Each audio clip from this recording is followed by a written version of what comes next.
अगर मैं आपसे कहूँ ज़्यादा खर्च करना सही है या ज़्यादा बचत करना, तो आप क्या कहेंगे? क्योंकि अगर आप ज़्यादा खर्च करते हैं तो इकोनॉमी ग्रो करती है, और अगर आप बचत करते हैं तो भी इकोनॉमी ग्रो करती है। लेकिन आखिर में सच क्या है? यहीं से इकोनॉमिक्स के दो रास्ते खुलते हैं, हाई वेज मॉडल और हाई सेविंग मॉडल। अब जब हम खर्च करते हैं तो डिमांड बढ़ती है, प्रोडक्शन बढ़ता है और जीडीपी ग्रो करता है। अगर हम बचत करते हैं तो ये पैसा इन्वेस्टमेंट में चला जाता है, जिससे इंफ्रास्ट्रक्चर बनता है, इंडस्ट्री लगती है और इकोनॉमी फिर भी ग्रो करती है। मतलब दोनों ही रास्ते सही लगते हैं, लेकिन दोनों एक साथ कैसे सही हो सकते हैं? इसी कंफ्यूजन से जो दो मॉडल निकले हैं, उनके अलग अलग एग्जाम्पल अलग अलग कंट्रीज ने फॉलो किए हैं। पहले हम बात करेंगे हाई सेविंग मॉडल का। इंग्लैंड में खेतों से मजदूर हटा दिए गए। वहां अगर 10 लोग काम कर रहे थे तो उनमें से 2 लोग रखे गए जो भेड़ पालने के लिए लगा दिए गए, और उसके बाद 8 लोग शहर में भेज दिए गए। जब लोग शहरों में गए तो वहां लेबर की सप्लाई बढ़ी, लेकिन उनकी तनख्वाहें नहीं बढ़ी, क्योंकि ज्यादा मजदूर थे। काम करने वाले एक को रिप्लेस करने के लिए दूसरा लाइन में खड़ा था। इससे इंडस्ट्रियल इलीट्स के पास पैसा आया और इंडस्ट्रियल रिवॉल्यूशन संभव हो पाया। ये एक एक्सट्रीम एग्जांपल है हाई सेविंग मॉडल का।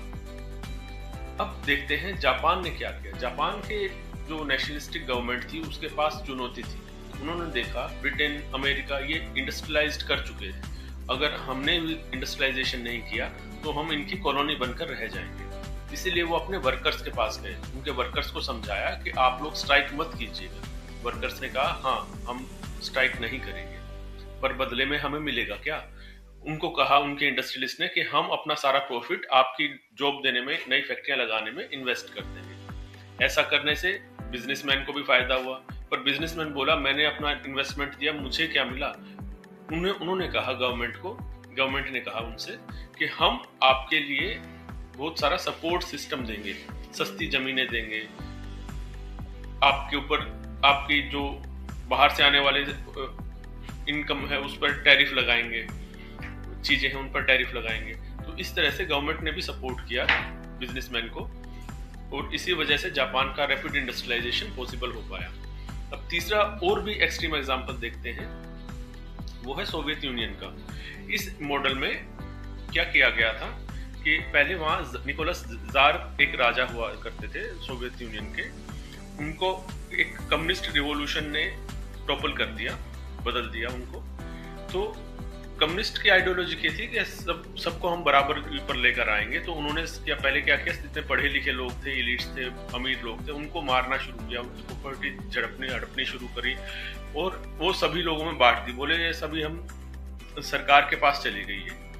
तो अब कोई प्राइवेट प्रॉपर्टी वाला बचा ही नहीं है सोवियत यूनियन में। तो स्टालिन उनके लीडर चुने गए। तो उनके पास सबसे बड़ी चुनौती थी कि उनके चारों तरफ कैपिटलिस्ट गवर्नमेंट की सरकारें थी, और उन्होंने कहा कि अगर मैंने इंडस्ट्रियलाइजेशन नहीं किया, क्योंकि देश की सबसे बड़ी चुनौती ये होती है कि एग्रीकल्चर से इंडस्ट्री में कैसे लेके आया जाए लोगों को। उन्होंने कहा अगर रैपिड इंडस्ट्रियलाइजेशन नहीं हुआ तो मैं इनसे पिछड़ जाऊंगा। तो उन्होंने क्या किया, जितने भी पॉलिटिकल प्रिजनर थे उनको खदानों में लगाया काम करने के लिए। वहां से जो सोना निकला उसके एवज में उन्होंने नई टेक्नोलॉजी इंपोर्ट करी। फिर क्या किया, उन्होंने ये भी कम पड़ गया तो अपना एग्रीकल्चर फूड था वो बाहर भेजा, और उनके बदले में जर्मनी से टेक्नोलॉजी इंपोर्ट करी।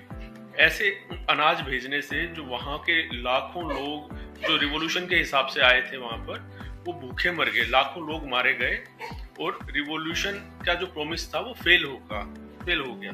लेकिन ये एक्सट्रीम एग्जांपल था हाई सेविंग मॉडल का सोवियत यूनियन में। लेकिन क्या यही एक 3 एग्जांपल हैं? बाकी कोई तरीका नहीं है इंडस्ट्री लगाने का?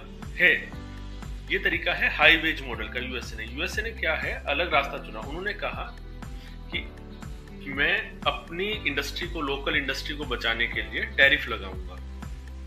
जैसे आजकल डोनाल्ड ट्रंप टैरिफ लगाने की बात कर रहे हैं, वो अपना उसी इरा में जाना चाह रहे हैं जब सरकार कोई इनकम टैक्स नहीं लगाती थी, सिर्फ टैरिफ से ही उनकी कमाई होती थी। तो अमेरिका ने ये रास्ता चुना कि मैं टैरिफ लगाऊंगा। जब मैं टैरिफ लगाऊंगा और अपने वर्कर्स की सैलरी को बढ़ा दूंगा, जैसे यहाँ कोई वर्कर होगा वो 20,000 कमाएगा, अमेरिका का वर्कर होगा वो 2 लाख कमाएगा।